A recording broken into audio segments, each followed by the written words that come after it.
देशामध्ये गेल्या काही दिवसापूर्वी नीट परीक्षामध्ये घोळ झाल्यामुळं एक अत्यंत चुकीचा मेसेज संपूर्ण तरुण वर्गामध्ये गेला। तथापि या सगळ्या प्रकरणामध्ये शासनानं स्वतः पहिलं पाऊल उचललं। ज्यांनी यामध्ये चूक केली त्या सगळ्या प्रकरणाची चौकशी करून त्यांच्यावर FIR नोंदवला गेला, त्यांना अटक झाली। आज देशाच्या पंतप्रधानांनी हा सगळा खटला फास्ट ट्रॅकवर घेऊन या प्रकरणाची पूर्णपणे पाळंमुळं खोदून त्यांच्यावर कारवाई करावी अशा प्रकारचे आदेश दिले। हे करत असतानाच पुन्हा नीटची परीक्षा घेतली गेली, त्याचे रिझल्ट लागले। त्या परीक्षेला बसणारे सगळे विद्यार्थी आपल्या आपल्या क्षेत्रामध्ये आपल्या पुढल्या कामाला सुरू झाले।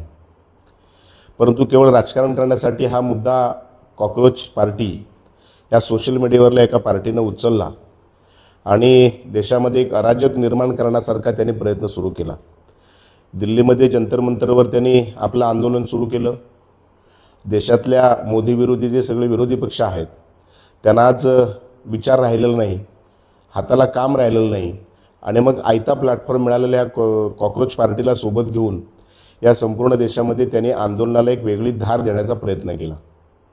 गेल्या 20 तारखेला या सगळ्या मंडळींनी देशाच्या संसदेवर मोर्चा काढण्याचा प्रयत्न केला।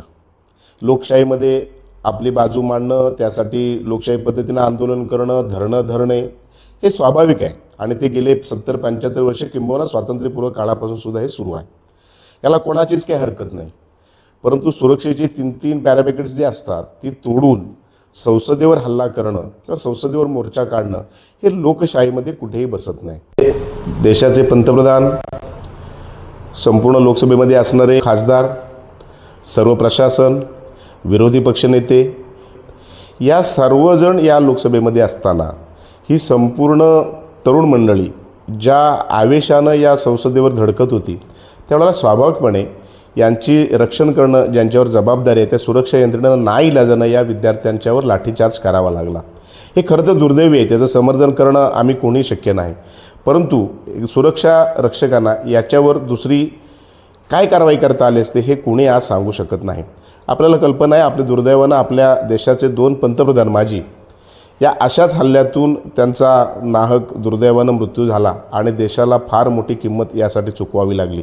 त्यामुळे स्वाभाविकपणे सुरक्षा यंत्रणा ही कायम सज्ज असते आणि त्याच्यामुळे त्यांनी केलेली जी कारवाई आहे ती जरी आपल्याला दुःखद वाटत असली तरी अपरिहार्यतेनं ती करावीच लागणार आहे। आज आपण सगळे पाहतोय देशामध्ये, आपल्या महाराष्ट्रामध्ये सुद्धा शिक्षण व्यवस्था ही खाजगी व्यवसाय सुरू झालेला आहे। मग खाजगी संस्था असतील, त्यांना मदत करणारे ट्युशन्स क्लास असतील, या सर्वांमध्ये फार मोठा आर्थिक व्यवहार चालतो आणि मग जीवघेणी स्पर्धा, टॉपर मुलं येणं आणि त्यासाठी मग ह्या अशा शासकीय यंत्रणेतल्या अधिकाऱ्यांना, कर्मचाऱ्यांना पैसे देऊन परीक्षेचे पेपर लीक करणं, कुठे नोकरीचे पेपर लीक करणं अशा प्रकारची सगळी व्यवस्था होत असते। परंतु हे करत असताना त्याला पाठीशी न घालता या देशाच्या शिक्षण मंत्र्यांनी प्रथमतः त्याच्यावर कठोर कारवाई केली। आता कठोर कारवाई केल्यानंतर त्याचं समर्थन करायचं की ज्यांनी कठोर कारवाई केली म्हणून त्यांचा राजीनामा मागायचं, हा मला पडलेला प्रश्न आहे। जर आपल्या घरात चोरी झाली तर चोराला शिक्षा दिली जाते, घरमालकाला शिक्षा दिली जात नाही। जर शिक्षण मंत्र्यांनी या सगळ्या आरोपींना जर पाठीशी घातलं असतं, किंबहुना ते आरोपी त्याच्यातला एक तरी कोणतरी यांचा नातेवाईक असता तर मी भूमिका समजू शकतो। परंतु ज्यावेळेला सरकार या पद्धतीनं कारवाई करते त्यावेळेला अशा पद्धतीनं देशात अराजकता निर्माण करायची हे कदापि योग्य होणार नाही।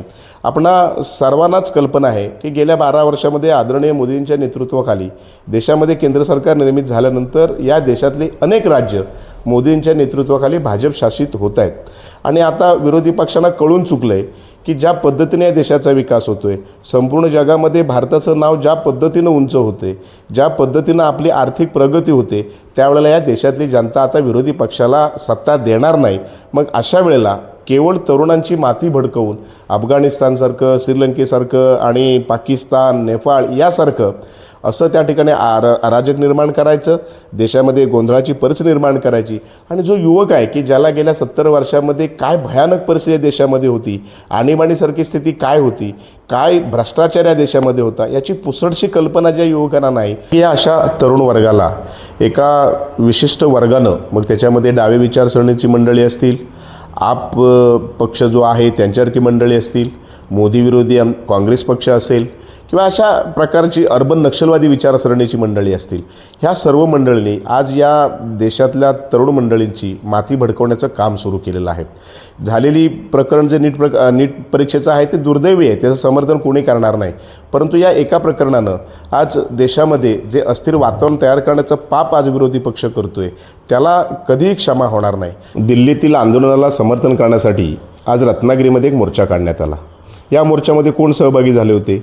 गेल्या 2 वर्षापूर्वी 3 वर्षापूर्वी रत्नागिरीमध्ये NRC आणि CAA याला विरोध करण्यासाठी जो मोर्चा काढला होता तीच मंडळी होती. एका विशिष्ट धर्मियाची मंडळी, त्यांचे नेते आणि त्यांची माणसं, आज ते स्वरूप आज या मोर्चाला आलेलं होतं. मग ज्या विषयासाठी आपण मोर्चा काढला त्या विषयाला प्राधान्य देण्याऐवजी या देशाचे पंतप्रधान त्यांना शिवीगाळ करणं, त्यांच्यावर टीका करणं आणि खालच्या पातळीवर जाऊन त्यांची अवहेलना करणं, अशा प्रकारचं कृत्य आज या मोर्चामध्ये झालं. याचं समर्थन कोण करेल? मग या मोर्चामध्ये गेलेल्या माझे जे बांधव आहेत, जे विद्यार्थी मित्र आहेत, त्यांना हात जोडून माझी विनंती आहे की आपण अशा प्रकारच्या मोर्चामध्ये सहभागी होत असताना प्रथमतः आपण आपल्या राष्ट्राचा विचार करावा आणि आपल्या स्वतःच्या भविष्याचा विचार करावा, एवढीच विनंती माझी या व्हिडिओच्या माध्यमातून आपल्याला आहे. धन्यवाद.